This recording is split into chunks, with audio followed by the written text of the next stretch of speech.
നമസ്കാരം. ലോക്സഭാ തെരഞ്ഞെടുപ്പിൽ ഒറ്റയ്ക്ക് ഭൂരിപക്ഷം കിട്ടാതിരുന്നതിന്റെ ക്ഷീണം ഹരിയാനയിലെ ചരിത്രപരമായ മൂന്നാം ഊഴത്തിലൂടെ അല്പം തീർക്കുകയാണ് ബി. ജമ്മു കാശ്മീരിൽ സർക്കാർ രൂപീകരിക്കാനായില്ലെങ്കിലും തങ്ങളുടെ ശക്തി കേന്ദ്രങ്ങളിൽ നിലയുറപ്പിക്കാനായി എന്ന് ആഹ്ലാദിക്കാം. ഹരിയാനയിലും ജമ്മു കാശ്മീരിലും ബി.ജെ.പിയുടെ നേരിട്ടുള്ള എതിരാളി കോൺഗ്രസ് ആയിരുന്നു. ലോക്സഭാ തെരഞ്ഞെടുപ്പിന് ശേഷം ഇന്ത്യ സഖ്യത്തിന് ദേശീയ രാഷ്ട്രീയത്തിലുണ്ടായ തിളക്കത്തിന് മങ്ങലേറ്റിട്ടില്ലെങ്കിലും ബി.ജെ.പി ആധിപത്യം തുടരുന്നു എന്ന സന്ദേശമാണ് ഫലങ്ങൾ നൽകുന്നത്. എക്സിറ്റ് പോളുകളെ പാടെ തള്ളുന്ന പ്രകടനമാണ് ഹരിയാനയിൽ കാഴ്ചവെച്ചതെങ്കിലും നിലവിലെ നയാബ് സിംഗ് സൈനി സർക്കാരിലെ 8 മന്ത്രിമാരും സ്പീക്കർ ഗ്യാൻ ചന്ദ് ഗുപ്തയും തോറ്റത് ബി.ജെ.പിക്ക് ക്ഷീണമായി. ഇക്കൂട്ടത്തിൽ വൈദ്യുതി മന്ത്രി രഞ്ജിത് സിംഗ് നിരവധി വകുപ്പുകൾ കൈയാളിയ കൻവർ പാർ ഗുജ്ജർ, സുഭാഷ് സുധ, ജയ്പ്രകാശ് ദലാൽ, അഭയ് സിംഗ് യാദവ്, സഞ്ജയ് സിംഗ്, കമാൽ ഗുപ്ത, അസീം ഗോയൽ എന്നിവർ ഉൾപ്പെടുന്നു. സഞ്ജയ് സിംഗും കമാൽ ഗുപ്തയും മൂന്നാമതാണ് എത്തിയത്. അതേസമയം നിയുക്ത മുഖ്യമന്ത്രി സൈനി ലഡ്വായിൽ നിന്നും ജയിച്ചു. ഹരിയാനയിലെ 90 സീറ്റിൽ 48 സീറ്റിലാണ് ബി.ജെ.പി ജയിച്ചത്. ജയിക്കുമെന്ന് കരുതിയ കോൺഗ്രസിനെ വലിയ വ്യത്യാസത്തിൽ തോൽപ്പിച്ച് വീണ്ടും ഭരണം പിടിച്ചു. ആദ്യഘട്ടത്തിൽ കോൺഗ്രസിന് ലീഡ് കിട്ടിയപ്പോൾ പാർട്ടി പ്രവർത്തകർ ആഘോഷിച്ചെങ്കിലും പിന്നീട് ബി.ജെ.പി ലീഡ് തിരിച്ചു പിടിച്ചു. കോൺഗ്രസിന് 37 സീറ്റ്, ഇന്ത്യൻ നാഷണൽ ലോക്ദൾ 2, സ്വതന്ത്രർ 3 എന്നിങ്ങനെയാണ് കണക്ക്. ഭരണവിരുദ്ധ വികാരം, കർഷകരോഷം, ഗുസ്തി താരങ്ങളുടെ പ്രക്ഷോഭം, അഗ്നിവീർ പദ്ധതിയെ ചൊല്ലിയുള്ള അതൃപ്തി ഇവയെല്ലാം നേരിട്ടാണ് ബി.ജെ.പി ചരിത്ര വിജയം നേടിയത്. ജാട്ട് വോട്ടർമാരെ ക്യാൻവാസ് ചെയ്യാനുള്ള കോൺഗ്രസിന്റെ അമിത ശ്രമത്തിനിടെ മറ്റ് സമുദായങ്ങൾ പാർട്ടിക്കെതിരെ തിരിഞ്ഞതായിട്ടാണ് സൂചന. ദളിത് വോട്ടിൽ കോൺഗ്രസ് കണ്ണുവെച്ചെങ്കിലും ആ വിഭാഗം പൂർണ്ണമായി ബി.ജെ.പിയെ കൈയൊഴിഞ്ഞില്ല. പ്രചാരണം തീർച്ചയായും മുഖ്യമന്ത്രി നയാബ് സിംഗ് സൈനിയെ കേന്ദ്രീകരിച്ചായിരുന്നു. 10 വർഷത്തെ പാർട്ടി ഭരണത്തിന്റെ ഹാങ് ഓവർ, 6 മാസത്തിൽ താഴെ അധികാരത്തിലിരുന്ന പുതിയ മുഖ്യമന്ത്രിയെ ഉപയോഗിച്ച് നേരിട്ട തന്ത്രം.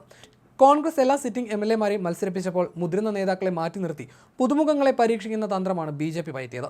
തൊഴിൽ ഉൽപ്പാദനം, പിന്നോക്ക വിഭാഗങ്ങൾക്ക് കിട്ടിയ നേട്ടങ്ങൾ, കോഴ കൊടുക്കാതെ ജോലി, ഭൂപീന്ദർ സിംഗ് ഹൂഡ സർക്കാർ കാലത്തേതുമായി തുടങ്ങിയവ സൈനി സർക്കാർ നേട്ടങ്ങളെ ഉയർത്തിക്കാട്ടി. മുതിർന്ന നേതാക്കളുടെ താല്പര്യങ്ങളും ആവശ്യങ്ങളും കണക്കിലെടുത്തു. ഒരു കോർ ടീമിനെ ഉണ്ടാക്കി ഉന്നത നേതൃത്വത്തിന്റെ പിന്തുണയോടെ സ്ഥാനാർത്ഥിത്വ നിർണ്ണയം അടക്കം പൂർത്തിയാക്കി. ഹരിയാനയിലെ ജയം ബി.ജെ.പിക്ക് മഹാരാഷ്ട്രയിലും ജാർഖണ്ഡിലും സഖ്യകക്ഷികളുമായുള്ള വിലപേശൽ ശേഷി കൂട്ടുമെന്നും ഉറപ്പാണ്. 2019 ജമ്മു കാശ്മീരിന്റെ പ്രത്യേക പദവി റദ്ദാക്കിയ ശേഷം നടന്ന ആദ്യ തെരഞ്ഞെടുപ്പിൽ നാഷണൽ കോൺഗ്രസ് സർക്കാരാണ് അധികാരത്തിലേറുന്നത്. കക്ഷിനില ഇങ്ങനെയാണ്: Jammu Kashmir National Conference 42, BJP 29, Congress 6, PDP 3, Peoples Conference 1, CPM 1, Aam Aadmi Party 1, സ്വതന്ത്രർ 7 എന്നിങ്ങനെയാണ് കണക്ക്. ആകെ 90 സീറ്റാണ്. നിലവിൽ സഭയിലെ 45 സീറ്റാണ് ഭൂരിപക്ഷത്തിന് വേണ്ട സംഖ്യ. നാമനിർദ്ദേശത്തിലൂടെ സഭയിലെ അംഗസംഖ്യ 95 ഉയർന്നാലും എൻ.സി കോൺഗ്രസ് സഖ്യത്തിന് ഭയക്കാനില്ല. 2014 കിട്ടിയ 12 സീറ്റുമായി താരതമ്യം ചെയ്യുമ്പോൾ 6 സീറ്റ് കിട്ടിയ കോൺഗ്രസിൻ്റേത് മെച്ചപ്പെട്ട പ്രകടനമല്ല. ജമ്മുവിൽ കോൺഗ്രസിന് 1 സീറ്റ് മാത്രമാണ് കിട്ടിയത്. താഴ്വരയിൽ ബി.ജെ.പിക്ക് സീറ്റൊന്നും കിട്ടിയില്ലെങ്കിലും ബി.ജെ.പിക്ക് 2014 25 സീറ്റിനെ അപേക്ഷിച്ച് 29 സീറ്റായി ഉയർന്നു എന്ന നേട്ടമുണ്ട്. കശ്മീർ പ്രവിശ്യയിലെ 47 സീറ്റിൽ എൻ.സി 35 സീറ്റിൽ തൂത്തുവാരി. ബി.ജെ.പിയുടെ നേരത്തെ കൂട്ടുകൂടിയ മെഹബൂബ മുഫ്തിയുടെ പീപ്പിൾസ് ഡെമോക്രാറ്റിക് പാർട്ടി 3 സീറ്റിൽ ചുരുങ്ങി.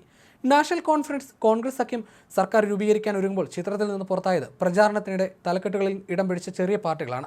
നിരോധിക്കപ്പെട്ടിരുന്ന ജമാഅത്തെ ഇസ്ലാമി പതിറ്റാണ്ടുകളുടെ തിരഞ്ഞെടുപ്പ് ബഹിഷ്കരണം അവസാനിപ്പിച്ച് പ്രചാരണ രംഗത്തേക്ക് ഇറങ്ങിയപ്പോൾ ആ പാർട്ടിയുടെ സ്ഥാനാർത്ഥികളുടെ പ്രകടനത്തിൽ ഏവരും ഉറ്റുനോക്കിയിരുന്നു.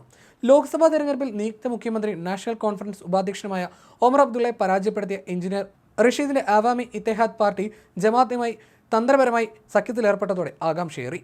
നാമനിർദ്ദേശ പത്രിക സമർപ്പണം തുടങ്ങിയപ്പോൾ ജമാഅത്തെ ഇസ്ലാമിയുടെ പിന്തുണയുള്ള 10 സ്വതന്ത്ര സ്ഥാനാർത്ഥികൾ മത്സരിക്കാനെത്തി. ഇവരിൽ ചിലർ പിന്മാറുകയും ചെയ്തു.